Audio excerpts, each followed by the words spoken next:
வெற்றிலை வராகித் தாயின் வெற்றி வாக்கு இது.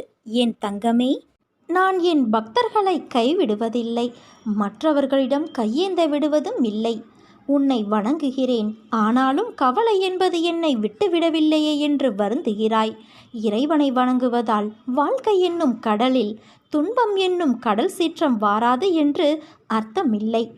வினையின் பயனை அனுபவிக்க வேண்டும். ஆனால் இறைவனின் அருளால் அனைத்து துன்பத்திலும் வினைகளிலும் நீ காப்பாற்றப்படுவாய். சோதனையிலும் கை கொடுத்து உன்னை நான் தாங்குவேன். உன் வாழ்க்கையில் இதுவரை இருந்த சோதனைகள் எல்லாம் விலகி நன்மைகள் நடக்கப் போகிறது. நீ முன்னேற எடுத்த முயற்சி வெற்றி பெறப்போகிறது. மகிழ்ச்சியாக இருக்கப் போகிறாய் குழந்தையே. நீ எதிர்பார்த்த சுபகாரியம் உன் வீட்டில் நடைபெறும். குடும்பத்தோடு நீ ஆனந்தமாக வாழப்போகிறாய். அதை நானும் உன்னோடு இருந்து கண்டு கழிக்கப் போகிறேன். இன்பத்தையும் துன்பத்தையும் சமமாக ஏற்றுக்கொள். உன் மீது முதலில் நீ திடமாக நம்பிக்கை கொள்ள வேண்டும். எளிமையாக வாழ்வதில் விருப்பம் கொள்ள வேண்டும். கௌரவத்திற்காக ஆடம்பரம் வீண் செலவுகளில் ஈடுபடக்கூடாது. வழிபாட்டுக்கு ஆடம்பரம் தேவையில்லை. பணிவும் அன்பும் நிறைந்த ஒன்றே போதுமானது. வாழ்வில் நடப்பதை மனப்பூர்வமாக ஏற்றுக்கொண்டு நம்பிக்கையோடு செயல்படு. உலக விஷயங்களில் விருப்பம் இருக்கும் வரை உனக்கு பிறவி சங்கிலி தொடர்ந்து கொண்டே இருக்கும். சுகமும் துக்கமும் வெளியுலகில் இருப்பதாக எண்ணுகிறாய். அது உன் மனதில் இருக்கிறது. அறுசுவை உணவாக இருந்தாலும் பழைய கூழாக இருந்தாலும் இரண்டுமே பசியைத்தானே போக்கும். இன்பமாக தெரியும் ஒன்றே ஒரு நாள் துன்பமாக மாறலாம். துன்பத்திற்கும் இதே தன்மை பொருந்தும்.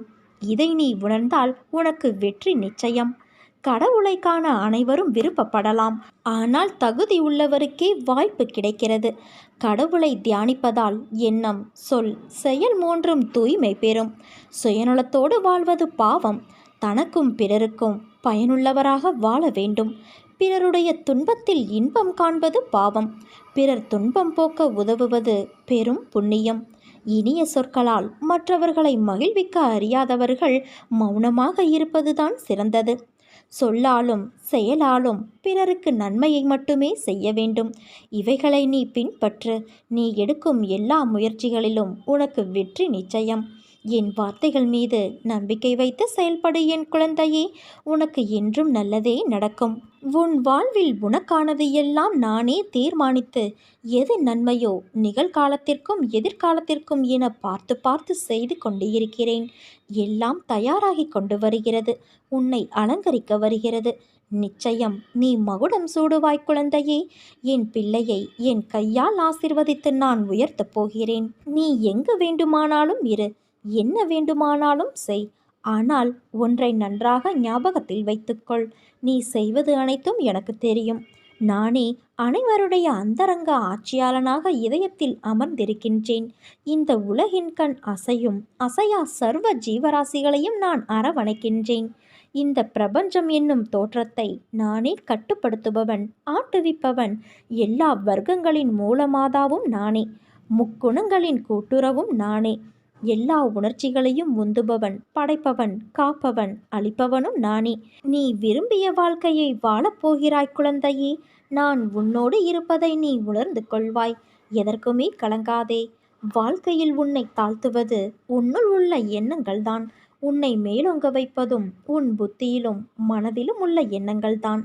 அதை உன்னுள் உனக்கே வெளிப்படுத்து.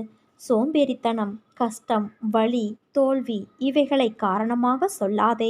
சொல்லவும் அனுமதிக்காதே. நீ மனதளவில் பயப்படாமல் இருந்தால்தான் உன்னுள் இருக்கும் நான் தைரியமாக செயல்பட முடியும். வாழ்க்கையில் மனிதர்கள் ஓடுகின்ற வேகம் இந்த பிரபஞ்சம் சுத்துகின்ற வேகத்திற்கு சமமாய் இருக்கிறது. இந்த வாழ்க்கையில் யார் உண்மையாக இருக்கிறார்கள், யார் நடிக்கிறார்கள் என்று அறிவது கடினம். ஒருவரின் மனதை புரிந்து கொள்வதும் கடலில் தூரத்தை குறிப்பிடுவதற்கு சமம். சில நேரம் ஒரு மாதிரி, சில நேரம் முற்றிலும் வேறு மாதிரியாக காணப்படும் தோற்றம்தான் மனம். அதை புரிந்து நடப்பவரும் அதன் சொல் கேட்டு நடப்பவரும் மிக குறைவு. மனசாட்சிக்கு பயந்து நடப்பவனே மனிதன். ஆனால் கலியுகத்திலோ மனசாட்சி என ஒன்றை முற்றிலும் தொலைத்துவிட்டு வாழ்கின்ற வாழ்க்கை எந்த நிலைமையில் இருக்கிறது என்பதை கூட தெரியாமல் வாழ்க்கையின் சுயநலம் மிகுந்து வாழ்கின்றனர். உறவுகளுக்கான மரியாதை, உறவில் இருக்க வேண்டிய பண்பு என எதுவும் இல்லாது அன்பு என்ற சொல்லுக்கு அர்த்தங்களை தேடும் நிலையில்தான் இன்றைய உலகம் செல்கிறது. பசி போக்குவது, ஆடைகளை கொடுப்பது, வாழ இருப்பிடம் கொடுப்பது மட்டுமே உன் வாழ்க்கை நிம்மதியோடும் சந்தோஷத்தோடும் இருக்கிறதா என்றால் இல்லை. அதற்கு நிகராக அன்பு, பரிவு என உணர்த்தும்போதுதான் ஒருவருடைய வாழ்க்கை நிம்மதியான சந்தோஷத்தோடு அமையும். அதை உணர்வதும் ஒரு அரவணைப்பை கொடுக்கும். யாரும் இங்கு தனித்து இல்லை, யாரும் அனாதைகளும் இல்லை. என் பரிபூரண அருளும் ஆசிர்வாதமும் அன்பும் பெற்ற என் செல்ல குழந்தை நீ. நீ ஏங்கிய ஒன்றை நான் உனக்கு தரப்போகிறேன். உன் பல நாள் போராட்டம் முடிவுக்கு வரப்போகிறது குழந்தையே. நீ வருந்தி பேசிக்கொண்டிருந்ததை நான் கேட்டேன்.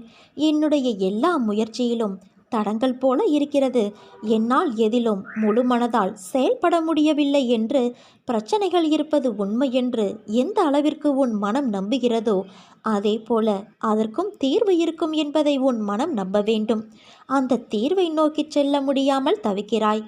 உன் பிரார்த்தனைகள் நிச்சயமாக உனக்கு தீர்வு தர காத்திருக்கின்றன.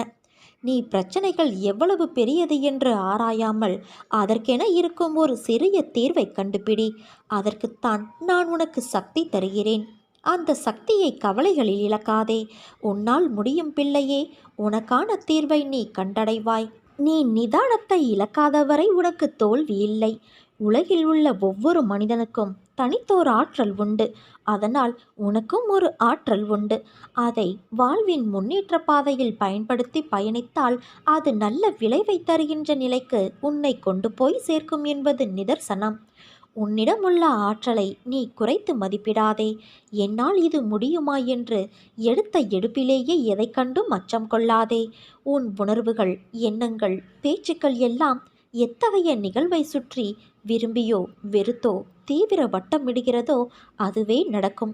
அதனால் உனக்கு வேண்டியதை பற்றி மட்டுமே தீவிர உணர்வோடு சிந்தித்தும் பேசியும் விரும்பியும் இரு. நீ நினைத்தது விரைந்து நிறைவேற வேண்டுமானால் தோல்விக்கு அஞ்சு முடங்கி கிடப்பது நல்ல வாழ்க்கையை தராது. தோற்றாலும் ஓட்டப்பந்தயத்தில் ஓடுபவன்தான் வெளியில் நின்று விமர்சிப்பவனை விட மேலானவன். ஒரு செயலை செய்ய முடியாதவர்கள் அவர்களால் முடியாததை உன்னாலும் செய்ய முடியாது என்று சொல்வார்கள். சொல்பவர்கள் சொல்லட்டும். அவர்களிடம் நீ காது கேட்காதவராக இருப்பதே சில நேரங்களில் பொருத்தமானது. நீ உன் வழியில் சென்று கொண்டே இரு. நிச்சயம் வெற்றி உனக்கே. கவலை கொள்ளாதே குழந்தையே. இந்நிலை கூடிய விரைவில் மாறும். நீ எல்லா செல்வ வளங்களையும் பெற்று மகிழ்ச்சியான வாழ்க்கையை வாழ்வாய். இனி உன் வாழ்க்கை ஒளிமயமாக மாறும். கலங்காதே, நான் இருக்கிறேன். நிழலாக இனி என்றும் இருப்பேன். உன்னுடைய உழைப்பு என்றுமே வீணாகாது. இடையில் வரும் சிறு சிறு தடைகள் உன்னை மெருகேற்றுவதற்காக வருகின்றன. புதிய உத்திகளை கண்டறி. கண்டிப்பாக நீ வெற்றி பெறுவாய். உனக்கு துணையாக நான் இருப்பேன். சதா என்னை நினைத்து கொண்டிரு. நான் நடத்துகிறேன் என திடமாக நம்பு. எனக்கு நானாகவே செய்கிறேன் என்ற பாவனையை உன்னுள் வளர விடாதே. கஷ்ட நஷ்டங்கள் என்பது வாழ்வின் ஒரு பகுதிதான் என்பதை தீர்க்கமாக புரிந்து கொள். அதுவே வாழ்க்கை கிடையாது. நீ விரும்பும் லட்சியத்தில் வெற்றி கிடைக்கும் வரை ஓயக்கூடாது என்ற உறுதி நெஞ்சில் நிலைத்திருக்க வேண்டும். அப்போதுதான் உன்னால் சுடர்விட்டு பிரகாசிக்க முடியும்.